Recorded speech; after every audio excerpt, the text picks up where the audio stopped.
As a still recently new dad, I spend a lot of time trying to figure out what I've done to fuck up my daughter's life.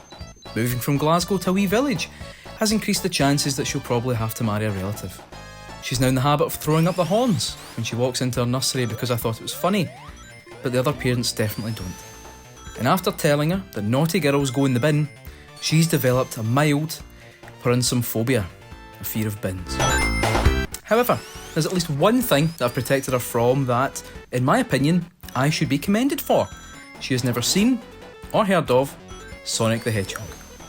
I've banned his name and visage from my home, and more than once I've had to ask Joe to leave when he starts talking about the Iblis trigger. Everything was going well until the release of Sonic the Hedgehog, the film.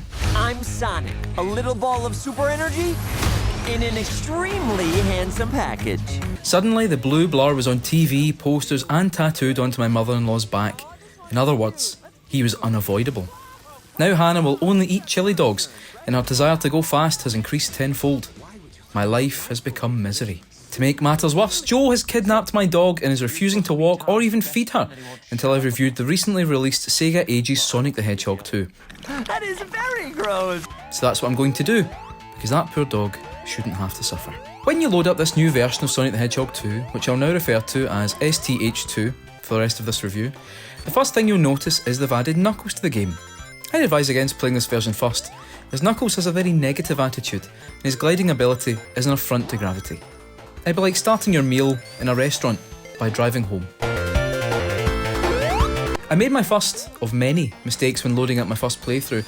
I chose to be accompanied by that scoundrel, that low-born snake and stealer of valour, Tails the Fox. When he's not serving as a distraction or falling into pits, he's losing essential coins in the bonus vortex or, unforgivably, getting the last undeserved hit on a boss. Later in the game when it appeared that his plane had crashed, I was not sad. I did not shed a tear. Sorry, I had to pause a minute because Joe sent me a video of him teasing my dog with a string of sausages. Where was I?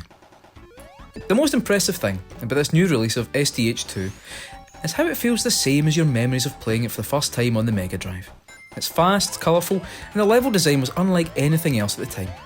Maybe they aren't as huge or as intricate as they feel, but the point is that they do feel huge and intricate, with each run through a level feeling distinct and different. That's the key to Sonic and the reason these older games are still as revered as ever. Nothing has ever felt as fast as a 2D Sonic game. Sure, the 3D games look good, but too much gets in the way. The bosses should get a special mention because, apart from that bullshit terrible one with the purple goo, they are imaginative and just the right level of challenging. While Bowser is arguably more iconic, Robotnik is far more varied and fun in 2D than the Lizard King ever managed.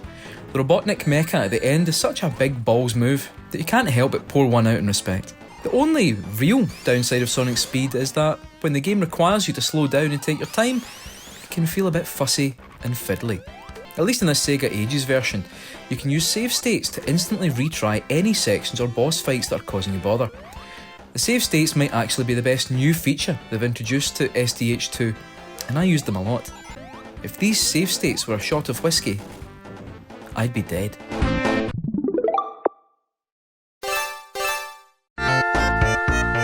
Otherwise, new additions are fun but slight. Playing as Knuckles is interesting, but doesn't add much. The Supersonic mode is a great laugh, but it practically plays itself, and the challenge mode is so slight that it feels like a last-minute addition.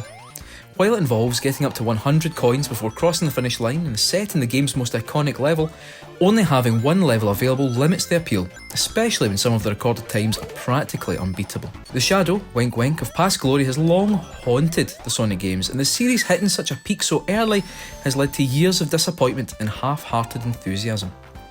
It's good that rather than try and rush out a movie tie-in to capitalise on nostalgia purchases and add to the pile of pish, the first game that will come up for prospective buyers is one of the best games of its generation. While the extra bells and whistles might not appeal to everyone, the core game is an essential. Hopefully, I've said enough things about STH2 that Joe will give me back my dog, and if I've not, then he can keep the fucking thing. The pet insurance is due to go up again soon, and to be honest, I'm sick of how she watches me when I'm in the toilet or showering. So yeah, 10 out of 10. Give me back my dog. Or don't.